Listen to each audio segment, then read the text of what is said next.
Alright, I'm back. So it didn't save where I left off, so I gotta go and grab everything again.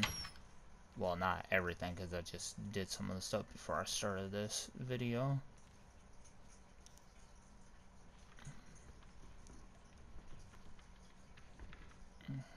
But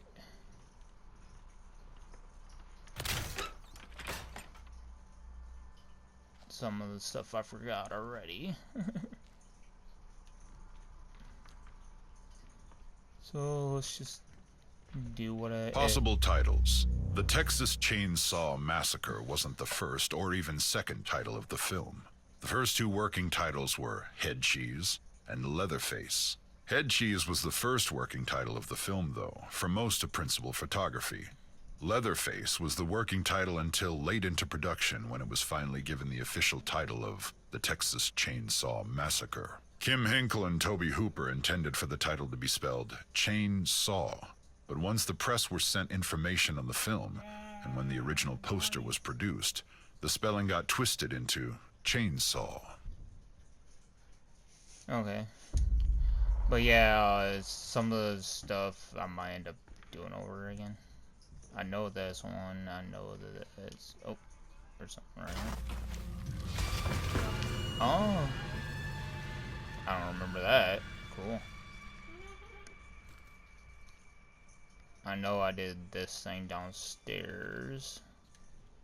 You made him mad? Let's go upstairs and see if there's anything to open that I haven't opened. Oh, yeah, see. That I already had. Go, go, go.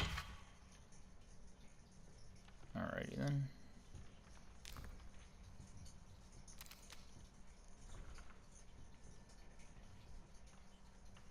No living animals were harmed. Initially, art director... Oh yeah, I already listened to that. We died at body.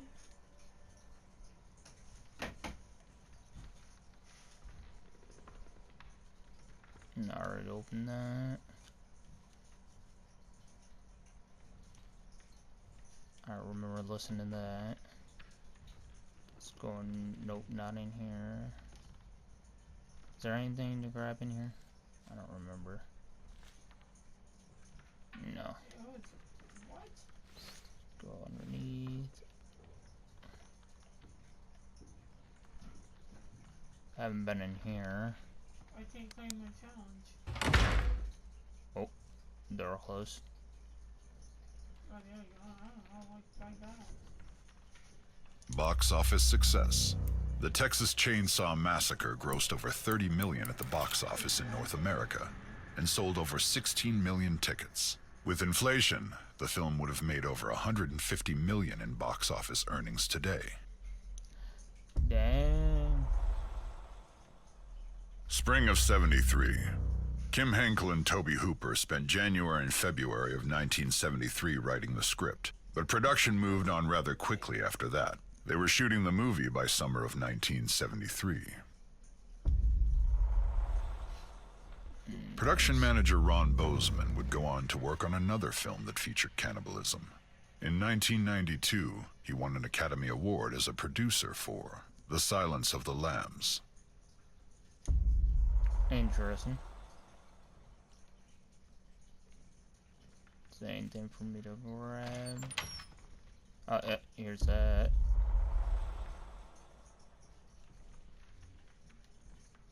I think that's about it. Let's open this door. Oh, hi, Hitch. Got blinded.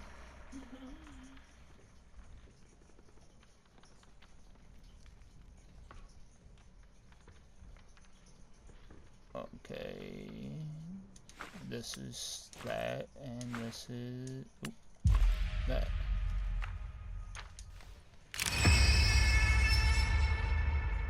And there we go. Now go up. Let's go upstairs again. Because I'm supposed to get in there. That is letter codes. Let's look around here.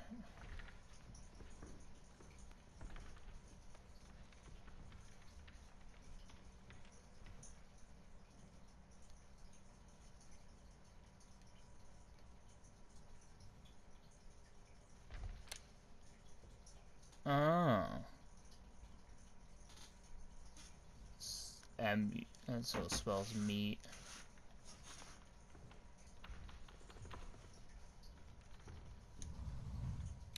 Oh, that's a no movie I need to watch.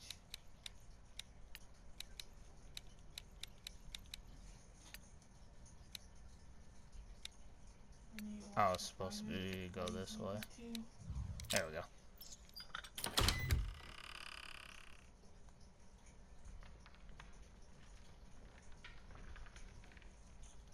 Grandma's rocking chair.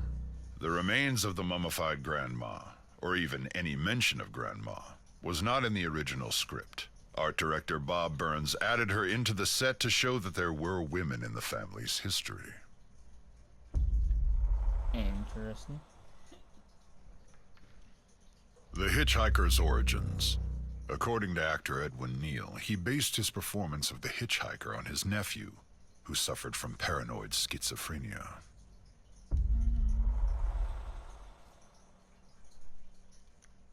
So Grandpa's up here. Is there anything else?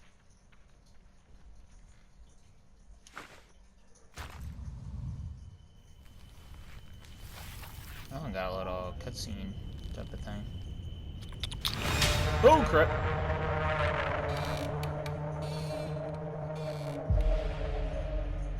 It says do not feed Grandpa.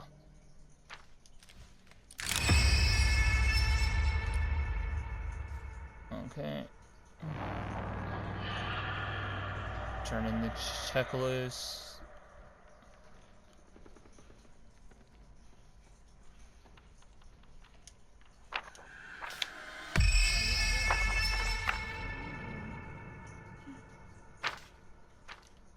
Grab the cola, so I gotta go back upstairs. Be over here.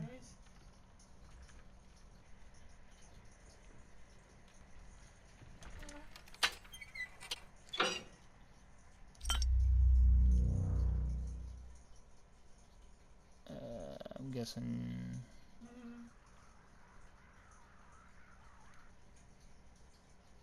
You can't take a protection hit.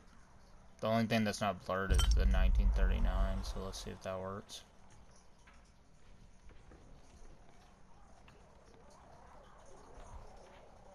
It's hard to just turn around.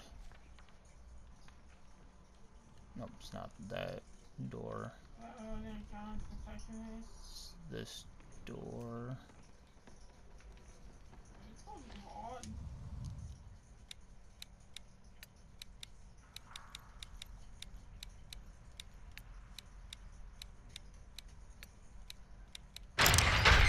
Oh, there we go.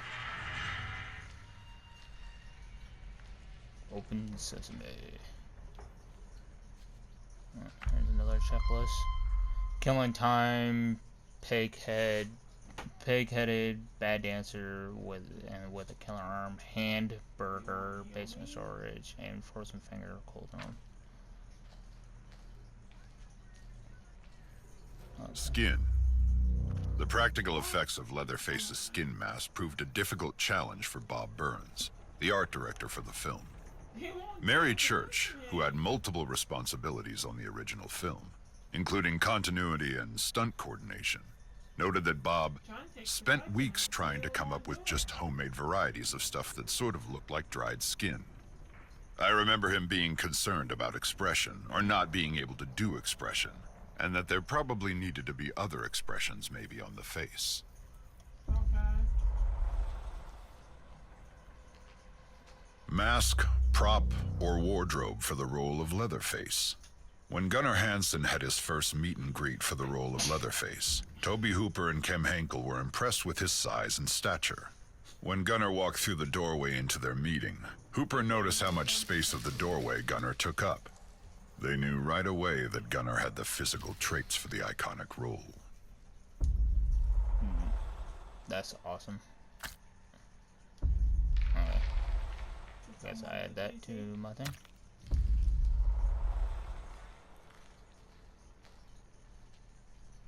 Alright, here's a clock, so I'm guessing this is the killing time thing. Yep.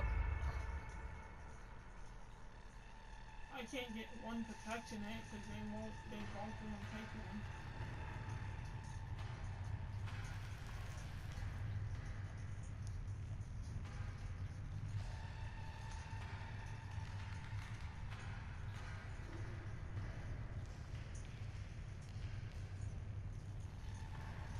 Nothing right here.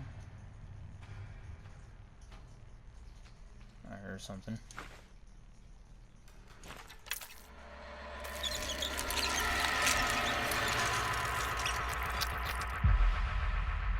I guess that's the hamburger. Yep. Also, a wooden door, not a sliding door. It's in the freezer. None. Is there anything in this? Nope.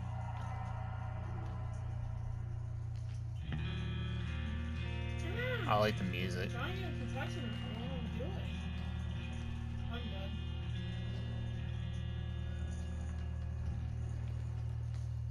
Well, I wasn't going to do it anyway. Let's go So. cold room. And body now pose in an unusual position.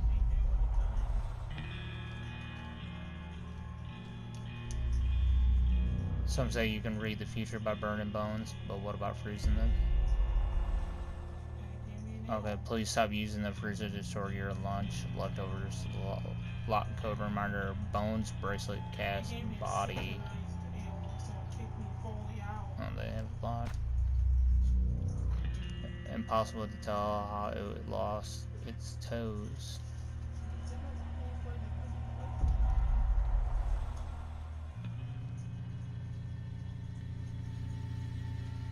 Oh, here's a bracelet. Almost lost. Almost looks like a peace sign. So bracelet. So bones. So 4, 3, 2, 8.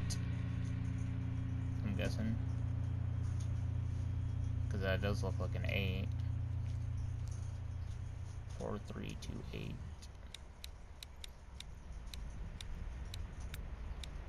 I think I'm so lucky for this lobby when you get out.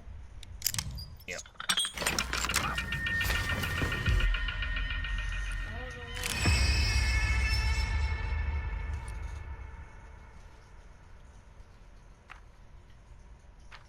Alright, now we gotta go find the other stuff.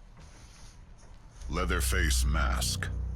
The holes and markings on the forehead of Leatherface's masks represent a hammer to the head. Back then, cows were slaughtered in the head with a sledgehammer, so the holes appear on the forehead of Leatherface's masks to show continuity with how actual cattle were slaughtered.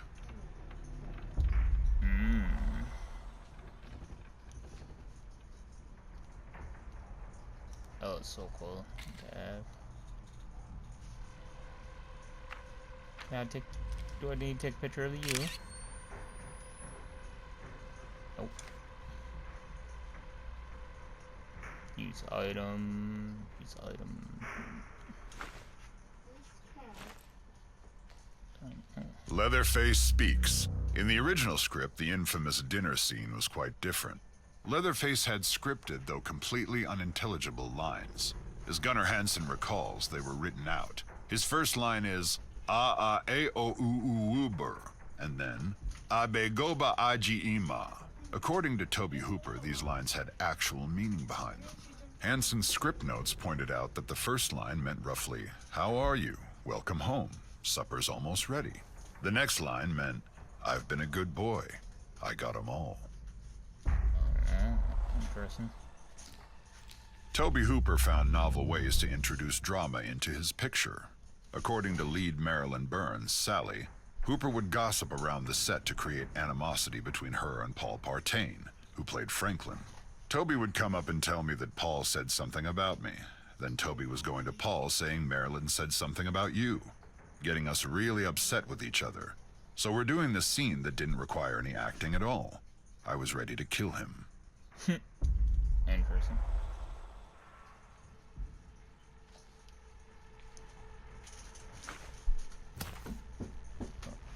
Use the leg, I guess.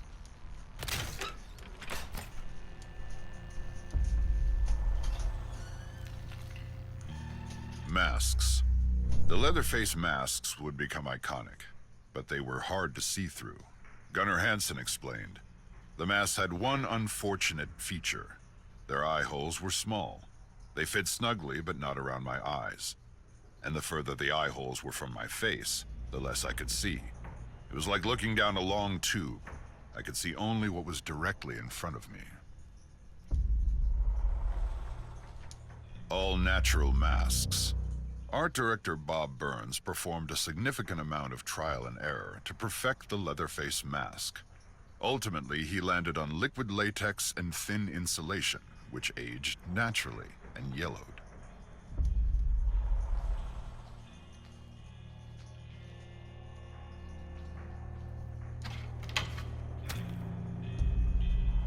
There's another leg.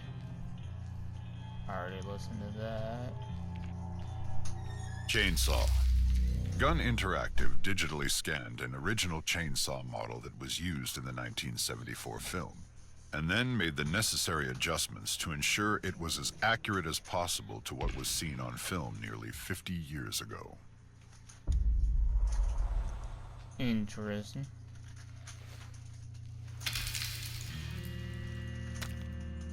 Another leg. A leg a day keeps the doctor away, and the coroner very close by. Real torture. During Sally's torture scene, her screams ultimately led her to shout, "I'll do anything you want," which Marilyn Burns later recollected was the dirtiest thing you could say.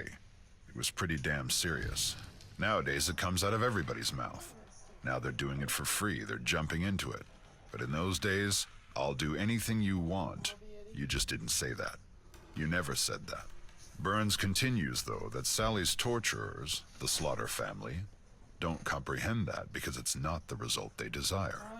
Rather, she feels that they're so sexually repressed that they can only manifest desire as sadistic cruelty.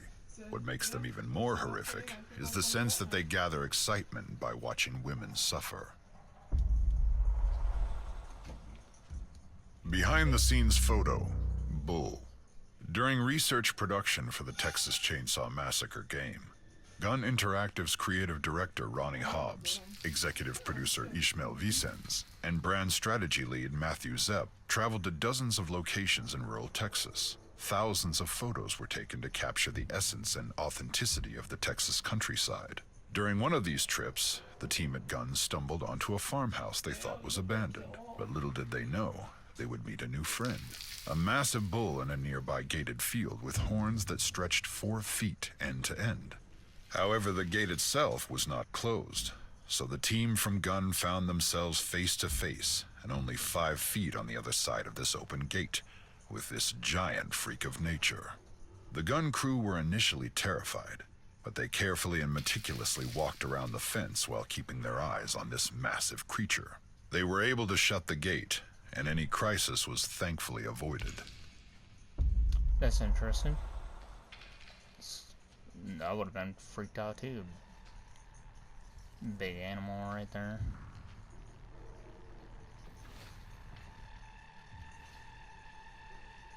Chainsaws.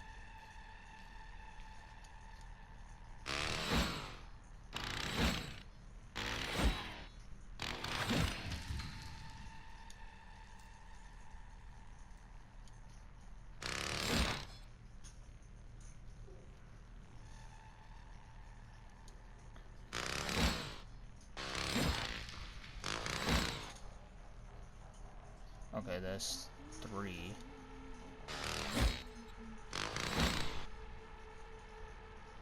That's 2. So 4, 3, 4, 1, 3, 2. Banned in the UK. The film was banned in over 10 countries, including Great Britain and Germany. The Texas Chainsaw Massacre managed to have screenings in London, England in late 1974, but by February of 1975, the BBFC decided to ban the film, as they were uncomfortable about the threats toward the film's climax and the explicit use of abnormal psychology, and refused to even give the film an X rating. In 1982, the former Prime Minister of England, Margaret Thatcher, along with socially conservative activist Mary Whitehouse, formed the Video Nasties, which led to the banning of several horror films in the United Kingdom. Additionally, in the early years of Prime Cable, channels like HBO refused to air the Texas Chainsaw Massacre. Many cable channels avoided the film at all costs. That's interesting. Trying to... Maria Flores photos. Several of the photos used for Maria Flores' story were taken near a massive sunflower field that seemed to go on for miles.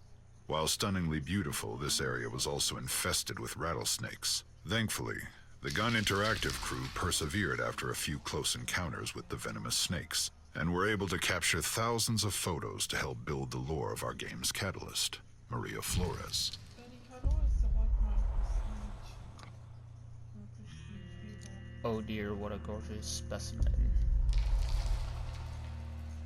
You know the prestige stuff? How do I...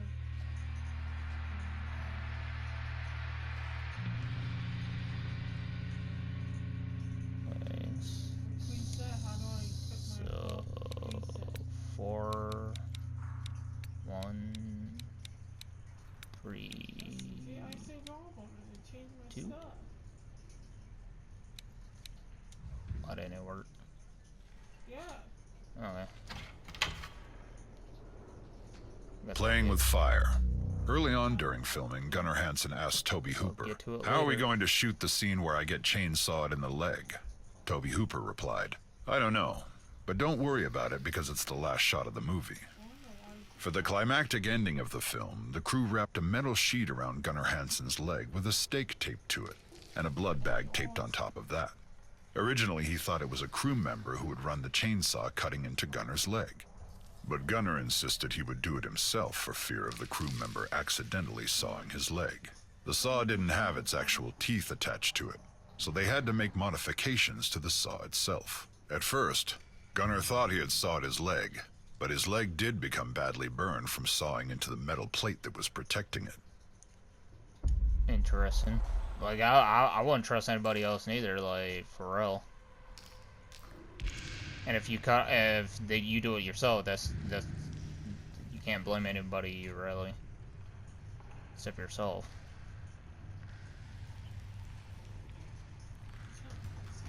Nothing's that way. Nothing's right here.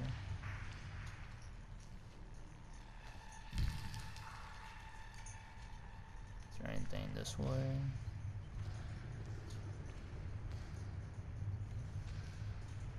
No. Hey, this is open. There's no ladder. And that's barricade, of course. Okay, I gotta find... Well, I got a pig head. I gotta find,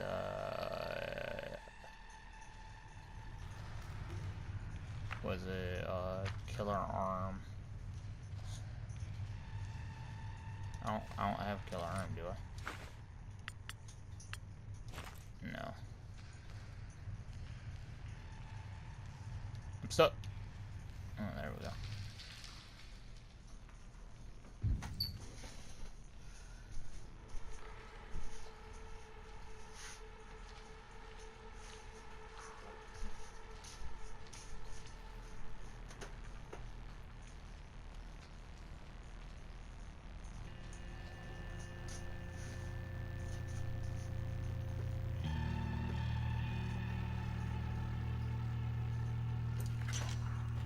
Oh, there's the arm.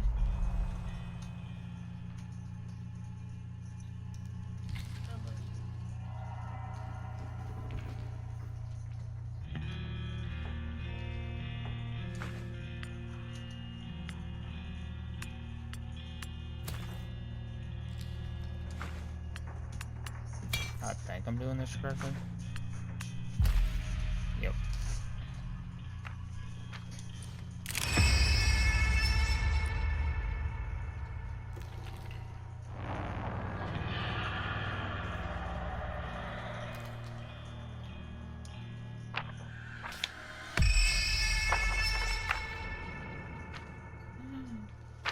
We hope you enjoyed your stay. See, this time I see the XP. Go to the chainsaws. I forget where the chainsaws are. I'm guessing, yeah, oh, they're there.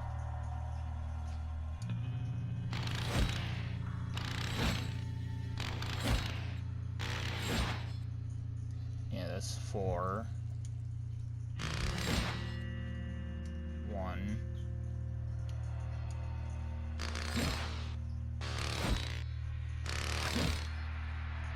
3. 2. So yeah, I did do the code right. Now I don't see any more XP showing up. Oh yeah. I just couldn't skip forward.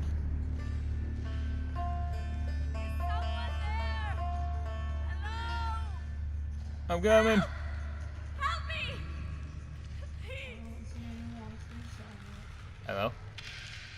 Thank God! Listen to me. My name is Maria. Maria Flores. Please, find a way to get me out of here. If you're Maria, Begging you. who am I? Please. Oh, hi, Bubba.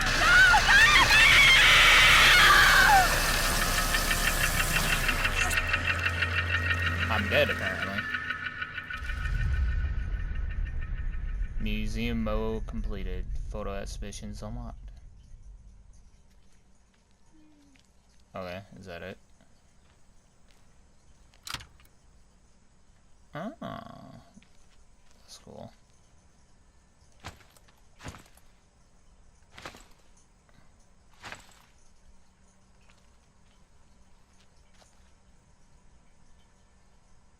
Cool. That's interesting.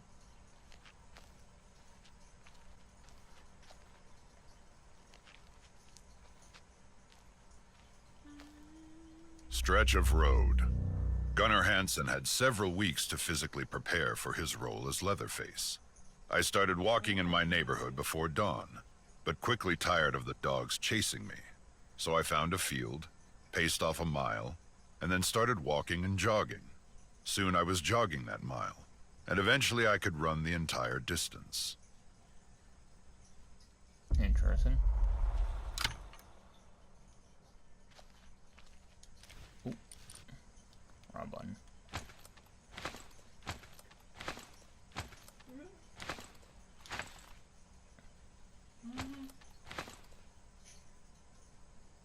Huh.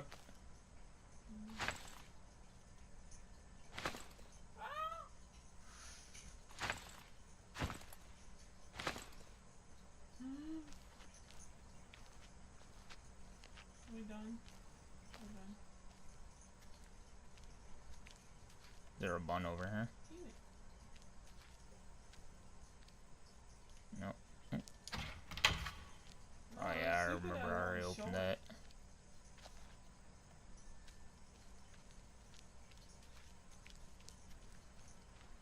Oh, they moved it back to normal. I can't swap them out.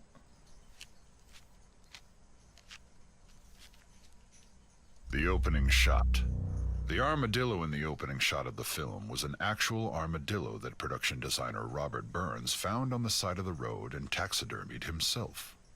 According to Robert Burns, the original script called for a shot of a dead dog on the side of the road, and then the camera would pan to the green van. After further thought, Tobe Hooper felt the dog was too domesticated to show in that light and deemed it too horrible for audiences. This is when an armadillo was decided to be their best bet, as it fit as a symbol for Texas. Robert Burns then found a dead armadillo on the side of the road and took it home himself to taxidermy the animal. This is how the opening shot of the film was born. Yeah, man. Interesting. That's how I do it. Alright, let's go over here. Is there... Do I talk to this? Or is it the same? Behind the scenes photo, Oh. Armadillo. The crew at Gun Interactive were able to recreate the film's opening shot of an armadillo. When executive producer Ismael Vicens and brand strategy lead Matthew Zepp started their long drive back from one of their production trips to Texas, they noticed a dead armadillo on the side of the road. They quickly pulled off to the side of the road, dodging traffic at highway speeds, and snapped as many pictures as they could. They knew that this was completely unsafe, but they just couldn't pass up on the opportunity to get this shot.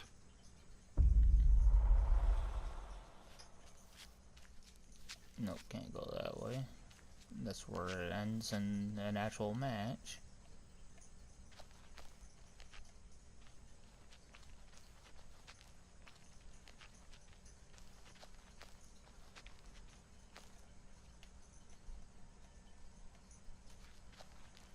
Wait for me.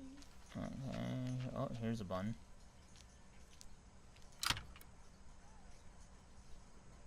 Oh, cool.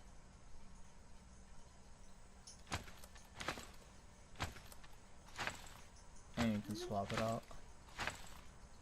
Why you won't want Interesting.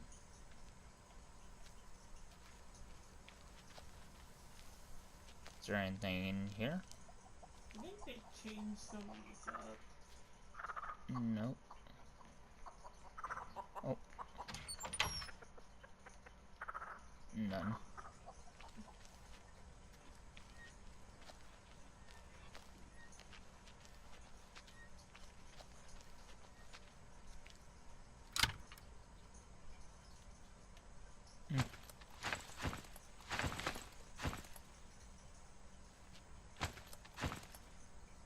Bubba crouching, that's weird.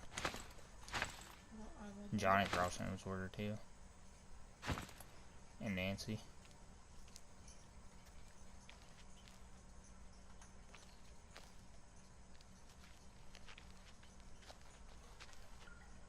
Okay, what's over here?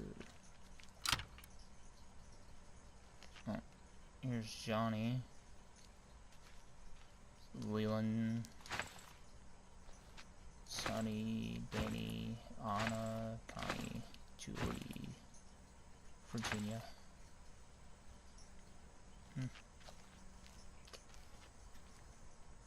Alrighty then, is that it? Let's go in the house and see. Oh, there's a...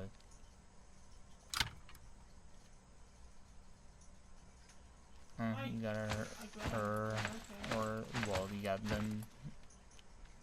Is there anything else to change? No.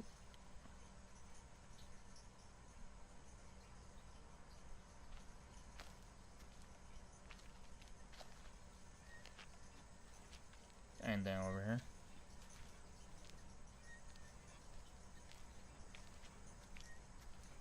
Nope.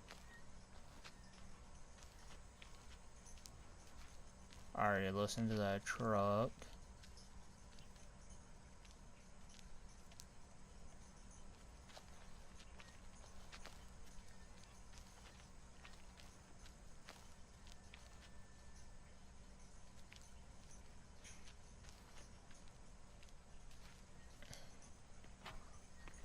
So let's go in the house.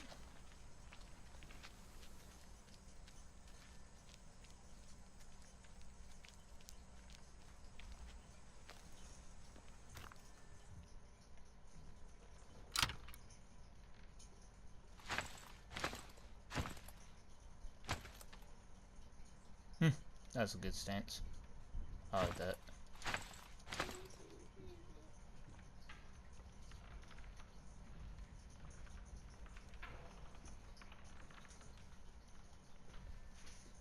all kind of grab. Nothing over here. Alright, listen to that. Did that already. Oop.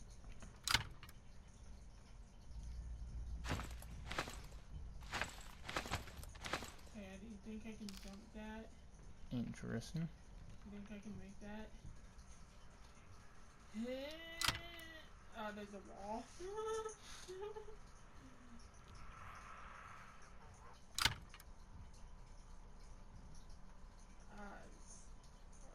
Gallows meat hook. After speaking with the MPAA and because of effect limitations, Toby Hooper and Kim Henkel made the decision to do the meat hooking scene without blood or gore. Production assistant Dorothy Pearl created a harness with a saddle that Terry McMinn, Pam, could wear. It was completed with nude stockings that crisscrossed the actress's body in the front and the back.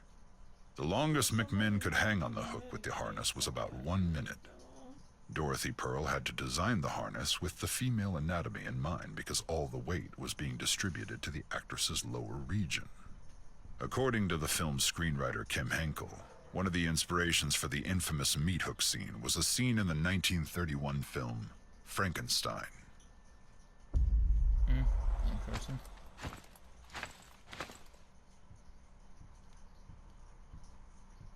Oh, they're here. Look weird.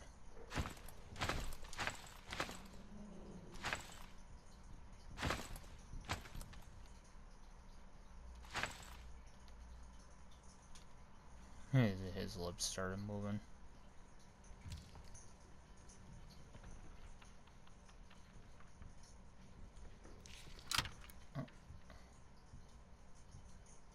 I don't remember these spikes being on the ground either. Yeah. Okay.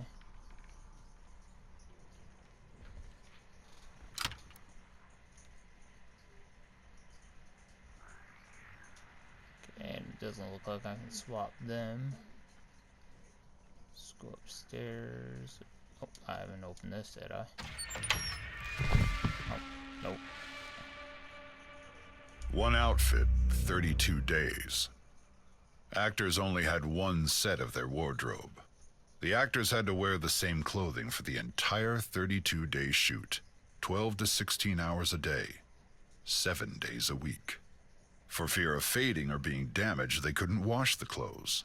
So the actors wore the same clothes unwashed for 32 days straight, in 95 to 100-degree Texas heat.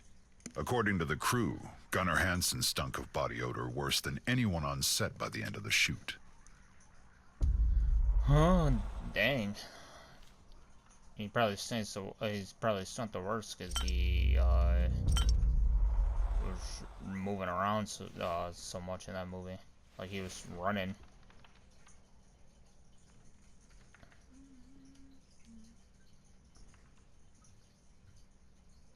Okay.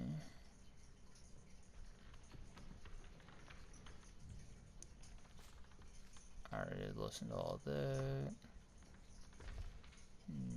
No, Yeah, nothing in there. Stuff in here. Nothing in here.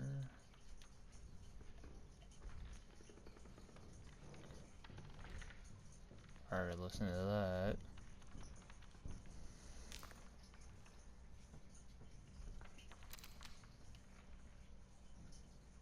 Alright. I don't see anything else in here.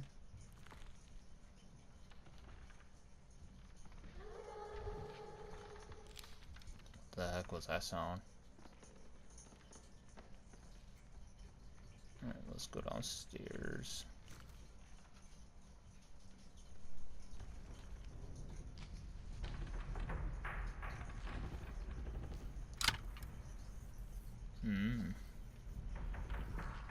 Interesting. Fake blood. The blood splatter effect on Leatherface's apron during the Franklin death scene required corn syrup, food coloring, and a lot of spitting. Makeup artist Dorothy Dottie Pearl, director Toby Hooper, and even boom operator Wayne Bell knelt by Franklin during the shooting. As Leatherface slashed, the three took mouthfuls of blood and spit it at him. "For me, this was just a delight," said Bell. "I care nothing about horror movies, but this was pretty playful." Just spitting on somebody. I guess you could have fun with it.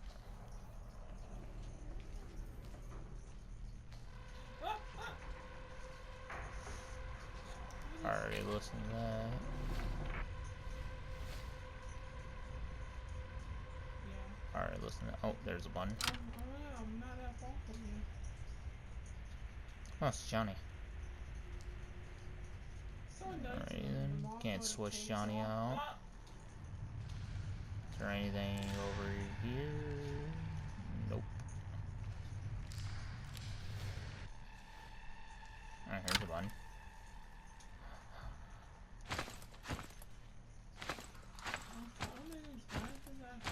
You can have them hanging. Oh, you can have them hanging like this, yeah.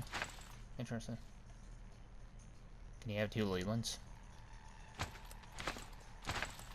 No. That'd be weird.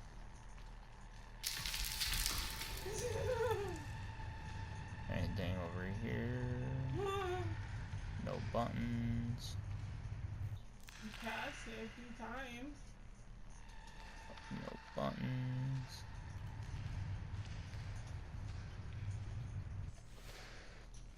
Totally worth it.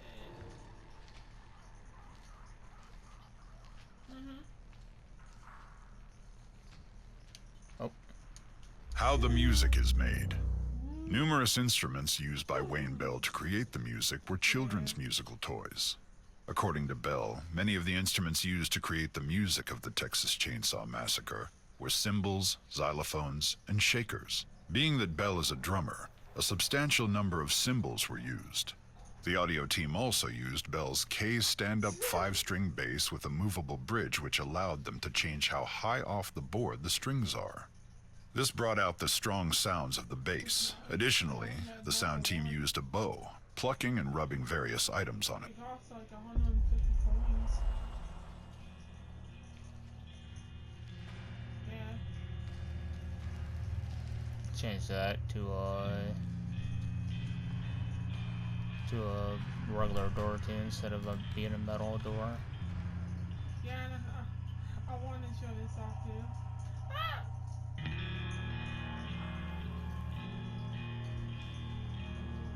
Anything right here? Nope.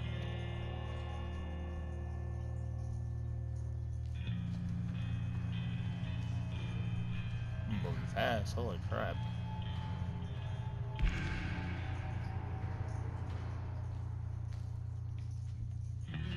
How did you die?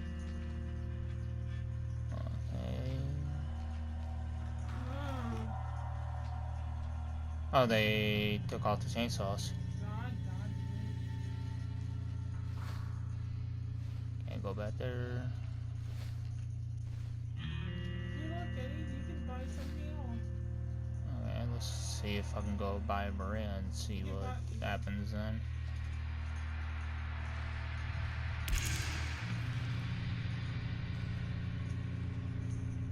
Come on, buddy, you can do it.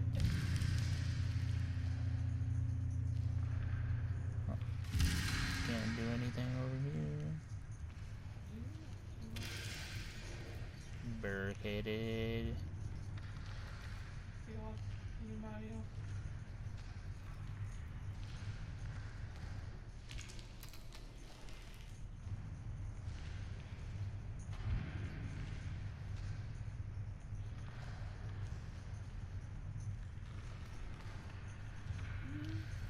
Okay, well, that seems about everything in museum mode. I'll say release some more stuff to it. And I don't see anything.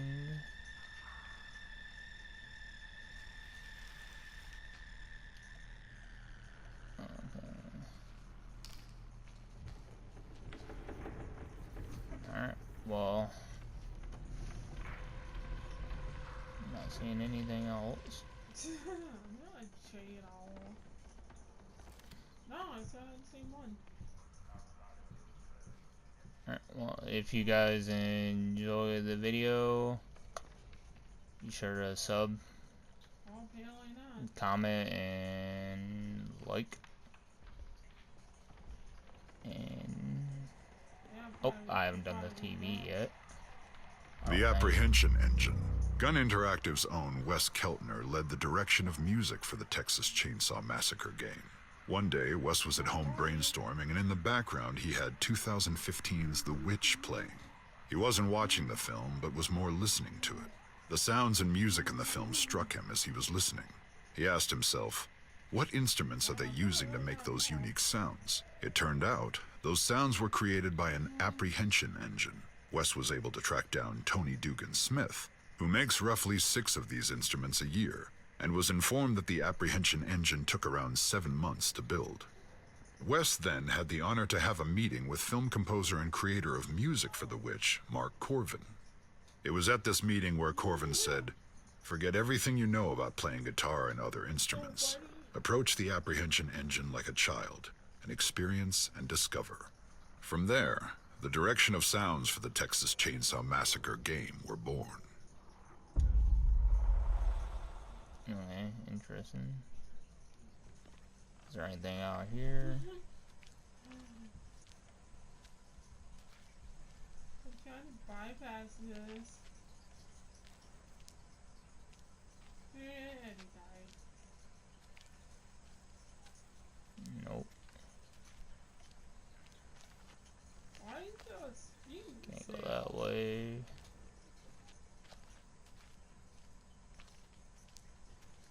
Oh yeah.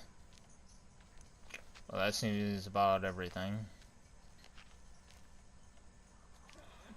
If I missed something, let me know. Cheeto. And Invisible wall? I don't see anything else. I thought you were going by that.